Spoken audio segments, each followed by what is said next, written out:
क्या कोचिंग सिर्फ एक ट्रेंड रह गया है या वाकई बच्चों को इसकी जरूरत है?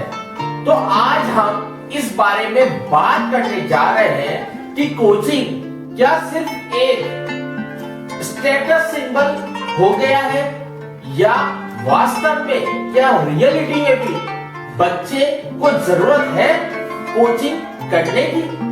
तो इसके बारे में आपको मैं बता दूं कि अगर आपके स्कूल में या आपका बच्चा जिस स्कूल में पढ़ रहा है, अगर वहां पे ही वो अच्छे से फोकस करके पढ़ सकता है या अच्छे से अपने डाउट्स क्लियर कर सकता है, टीचर से एक्स्ट्रा टाइम लेके स्कूल में ही पढ़ सकता है या एक्स्ट्रा क्लास स्कूल में ही ले सकता है, तो आपके बच्चे को मेरे अनुसार कोचिंग की जरूरत कम महसूस होगी।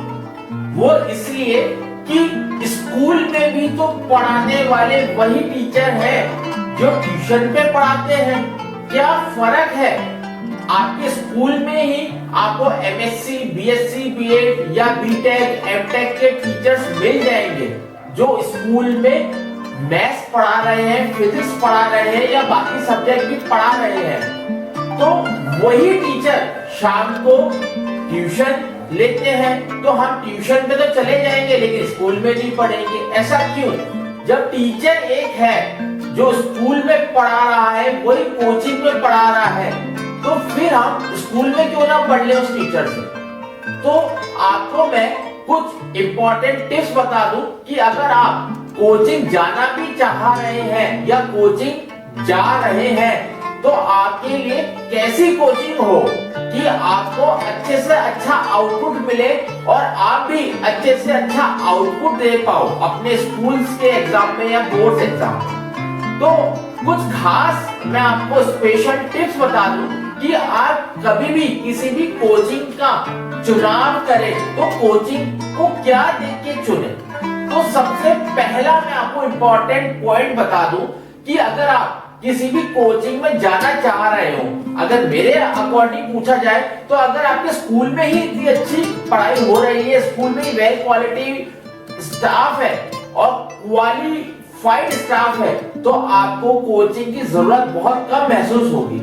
अगर फिर भी महसूस होती है तो सबसे पहले आपको क्या देखना है कि ऐसी कोचिंग ज्वाइन करनी है जहां कम ग्रुप के स्टूडेंट्स हो, यानी कि कम बच्चे पढ़ रहे हो एक ग्रुप में, लेस अमाउंट ऑफ स्टूडेंट्स हो एक ग्रुप में, ऐसी कोचिंग चुने आप। और कम ग्रुप के साथ साथ अगर अलग अलग क्लासों के बच्चे ना हो तो और ज्यादा अच्छा है।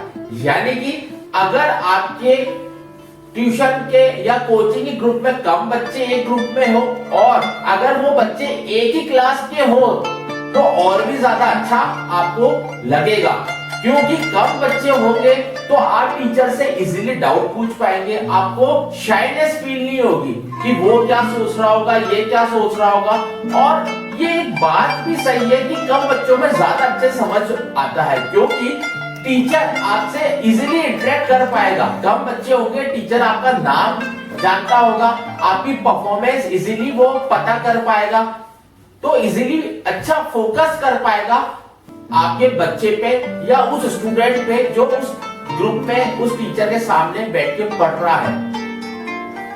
और दूसरी टिप नंबर 2 कि उस कोचिंग में रेगुलर टेस्ट होते हो, जैसे हर चैप्टर कंप्लीट होने के बाद टीचर टेस्ट लेता हो, अच्छा एनालिसिस करता हो आपकी कॉपी का और आपको गलतियां टाइम टू टाइम बताता हो, आपके time to time doubts clear करता हो। अगर आपके एक टेस्ट में ट्यूशन में कम मार्क्स भी आए हो तो आपको मोटिवेट करने के साथ साथ आपके डाउट्स क्लियर करने के साथ साथ वापस उस पर्टिकुलर चैप्टर का वो रिपीट टेस्ट लेता हो।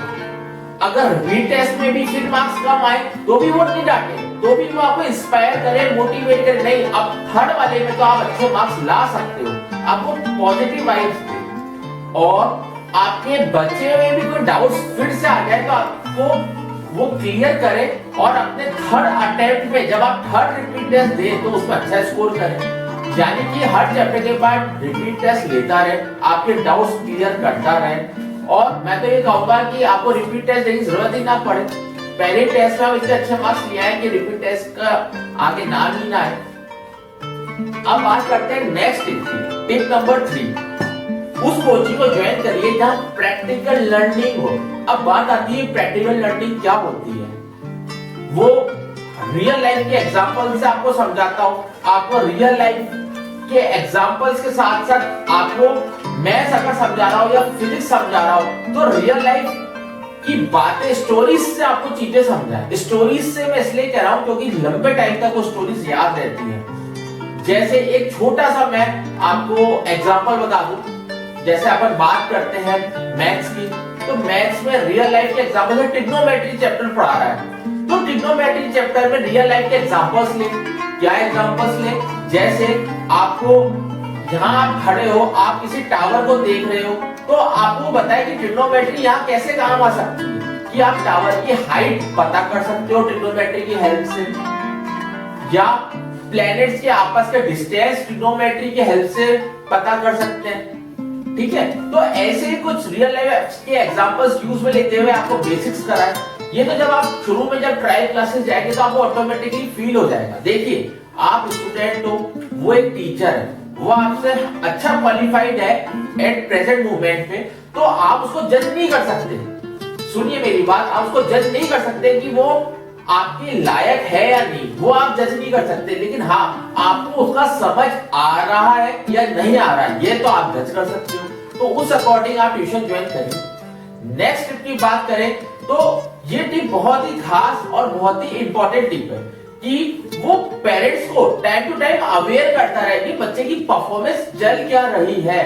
या तो वो व्हाट्सएप के थ्रू, चाहे मैसेज के थ्रू, या हर महीने, हर 20 दिन में वो मीटिंग रखते हो पेरेंट्स के साथ, ठीक है, या वाया कॉल, वाया फोन वो आपके पेरेंट्स को इंटीमेट करते रहे टाइम टू टाइम कि हाँ भाई क्या परफॉर्मेंस है मेरे बच्चे की, वो बताते रहे।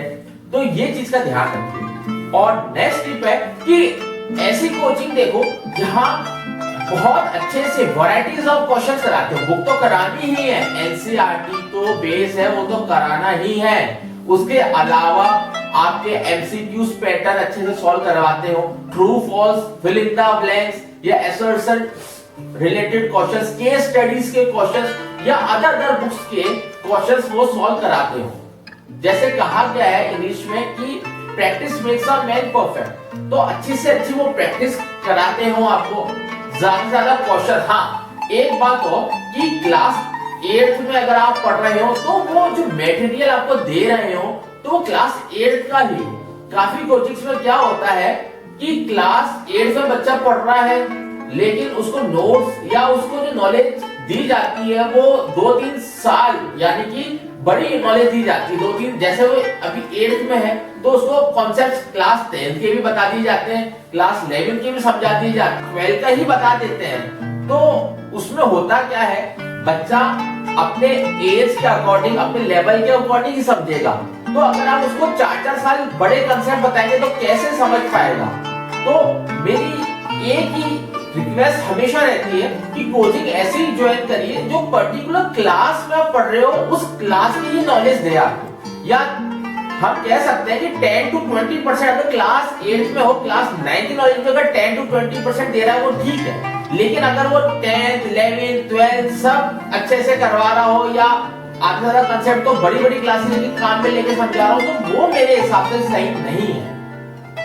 1000 में से कोई 5 से 10 बच्चे होंगे जो अच्छे से वो नॉलेज ग्रैब कर पाएंगे बड़ी क्लासों की, और बाकी बच्चे बस सुनते रहेंगे और कुछ यूटिलिटी नहीं रहेगी उस पर्टिकुलर क्लास की। तो आपको ध्यान रखना है, टू द पॉइंट हो, टू द पॉइंट, यानी कि क्लास 8 की बात कर रहे हैं तो क्लास 8 की ही अच्छे से अच्छे नॉलेज दे। हाँ, थोड़ा बहुत क्लास 9 की दे सकते हैं, लेकिन ऐसा नहीं कि क्लास 9 के बाद क्लास 10 भी पढ़ा दे 8th में ही, वो चीज सही नहीं है। अब नेक्स्ट स्टेप की बात करते हैं कि आपको सिंप्लीफाइड नोट्स प्रोवाइड करें। भाई एनसीईआरटी में तो ऑलरेडी बुक में तो सब कुछ है, लेकिन ऐसे नोट्स हो कि आप रिवीजन जब करें एग्जाम टाइम में तो भी आपको अच्छे से समझ में आ जाए। जब आप कोचिंग में पढ़ने के बाद घर आके रिवाइज करें तो भी आपको इजीली समझ में आ जाए। तो जो नोट्स का पैटर्न हो वो भी फ्लो चार्ट की फॉर्म में भी हो, ठीक है। फ्लो चार्ट से आपको इजी रहेगा रिवाइज करना, ठीक है। पॉइंट्स में आपको समझा रखा हो चीजों को, नोट्स में सिंप्लीफाइड, बहुत इजी लैंग्वेज में नोट्स हो। देखिए कोई बच्चा एकदम हिंदी मीडियम से इंग्लिश मीडियम में जब जंप करता है या आता है तब उसको थोड़ी इंग्लिश में प्रॉब्लम होती है, तो नोट्स बिल्कुल सिंप्लीफाइड हो कि इंग्लिश इजी हो, ताकि हिंदी मीडियम का बच्चा जब इंग्लिश मीडियम में भी आए तो वो भी समझ सके। और जो बच्चा वीक भी हो, इंग्लिश मीडियम में भी है लेकिन वो वीक है, तो उसको भी नोट समझ में आ जाए। ठीक है, तो ये सारी चीजें आपको बहुत ध्यान में रखनी पड़ेगी। और एक धारणा है कि कोचिंग घर के पास हो तो अच्छा रहता है, तो धारणा एक लेवल तक तो सही भी है कि भाई अगर बच्चा छोटा है, उसको लाने ले जाने में दिक्कत है या पब्लिक ट्रांसपोर्ट इजीली अवेलेबल नहीं है, तो दूर कैसे भेज पाएंगे उसको। तो अगर आपके पास में कोचिंग हो तो बहुत ही बढ़िया है। और बड़ी क्लासों में अगर बच्चा आ जाए, 11th 12th में आ जाए, कॉलेज में आ जाए, तब तो दूर भी जाए तो वो उस टाइम सेल्फ डिपेंडेंट हो जाता है, उस अपने आप वो जा सकता है, आ सकता है, आपको भी टेंशन नहीं है। तो बड़ी क्लासों में तो चलता है, लेकिन छोटी क्लास की बात करें अप टू क्लास 10 तक, तो घर के पास ही हो तो ज्यादा अच्छा है।